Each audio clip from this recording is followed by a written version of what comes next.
So this right here, on our left, 921 Dewey Street, that team house, that's been in the Michigan men's gymnastics family for, I want to say decades.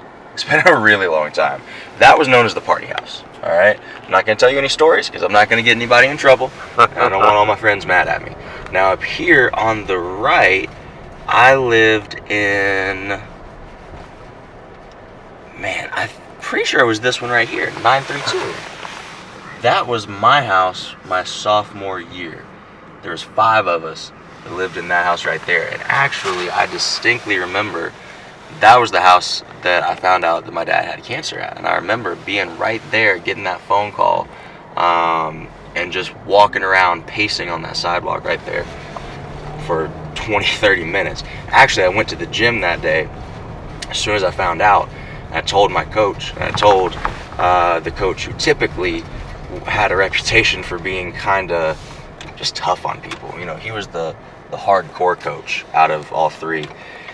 And it was the first time in my whole life that I saw that softer side of him. And he was like, if you ever need anything, everything else. Which was amazing, but I was supposed to have floor routines that day. And I was supposed to hit 2 floor routines. And a hit means you don't fall down on anything. And I was so off mentally that I kept falling and kept making mistakes. And I ended up doing, I think, 5 or 6 floor routines that day. I was just doing so much.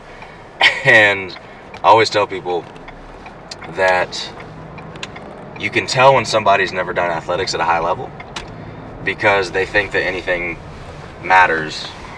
They think that things other than results matter. I can always tell when people have never done athletics at a high level because they think that something other than results matters.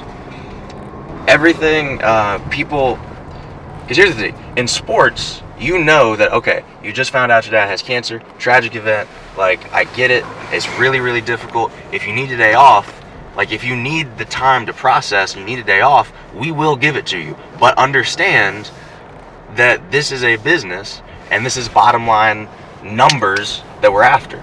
So if you don't do your routines, I don't have confidence in you to put up a big score this weekend, which means you're not going to have a shot at fighting for lineup or anything else. So it's like, yes, these situations are real and they're difficult and they're happening to us, but at the end of the day, results are what matter. You either figure it out and get through it, or you sacrifice the result. And it's so funny when I meet people who they really believe that their excuses excuse them. And I'm not saying that their excuses aren't valid. I'm not saying that their excuses aren't legitimate reasons why their performance might be affected. But at the end of the day, you got to ask yourself, like, do you want to lean on that excuse, lean on that tragedy, lean on whatever it is that happened to you as an excuse for not getting results and then still not get the results? Or do you want to say, okay, here's what happened. We're going to deal with it. We're going to figure out a way to get through it. But at the end of the day, my excuse is nobody cares. The world does not care. The judges who are judging your routines don't care. The customers who are buying from your business don't care. It's a harsh way of looking at the world, but it's also the truth. Nothing else matters. Nothing else matters. So check this out, though. This is called Burns Park. All right? Burns Park is right in the middle of Ann Arbor.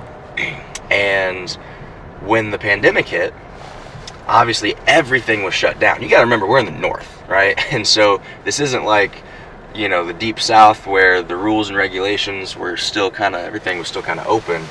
This is Michigan where everything was shut down. Nothing was open. You couldn't do anything. You couldn't get away with nothing. And so right when the pandemic hit and I realized that everything was getting shut down, I had a personal training business when I was in college. That's how I paid for everything while I was in school. And so I had this one client who was super devoted to me. He was paying me $60 an hour. We were training 3-4 times a week. And I was like, I can't lose that kind of money. That's my main source of income. And so when everything shut down, I went to the gymnastics facility because I still had my key card access so I could get in there 24/7. And I said, shoot, nobody else is going to be using these dumbbells. Why don't I just take some of these? And so I took, I think, some 20s, and some 40s. That was all that I had. But I figured with 20s and 40s, you can pretty much do 80% of the exercises that I could possibly need to do. And it's going to help me stay in shape because I don't know how long this is going to last. Remember, when the pandemic started, we didn't know if the world was going to end or not. We didn't know when we were going to get back to normal. And so I said, this will help me stay in shape. And then I'll be able to, listen, I was trapping gym memberships out of my little apartment in Ann Arbor because every gym was closed. Okay? So I was like, if I got the only accessible dumbbells in town, I'm in high demand. So I had me a little business going, right? But we didn't want to bring people into the apartment and make that the gym. So we would literally come out here and I'd throw those dumbbells in the trunk of my Camaro. And I would come out here and my clients would meet me out here. They'd have masks on. I'd have a mask on. I'd have Lysol spray. I'd have Clorox wipes in the trunk. And we'd come out here. I'd take the dumbbells, throw them out in the middle of this field right here at Burns Park, which is aptly named, right? And I would stand 15, 20 feet back and I would tell them the workouts. And I'd go through it with them. And then as soon as they were done, they would jump back in their car, they would go away. I would come back, grab the dumbbells, wipe them down, put them in the trunk. And we did that for a year almost. And that was how I kept my income up during the pandemic. And it just goes to show that it does not take any sort of miraculous ingenuity or creativity. It's literally just, hey, what can I do to make the best out of any given situation? I think I made a cabin check on this recently. There's no way to guarantee happiness. There's no way to guarantee income. There's no way to guarantee purpose, fulfillment, any of that stuff. But there are certain strategies that you can utilize to maximize all of those outputs for the given input. We all had to go through the pandemic, and it sucked for everybody. But some people made a better situation out of it than others. If you look for the positives and you look for a way to make it work, chances are you'll figure it out. Get these dogs playing. This is amazing. Look at these guys. Look at these guys.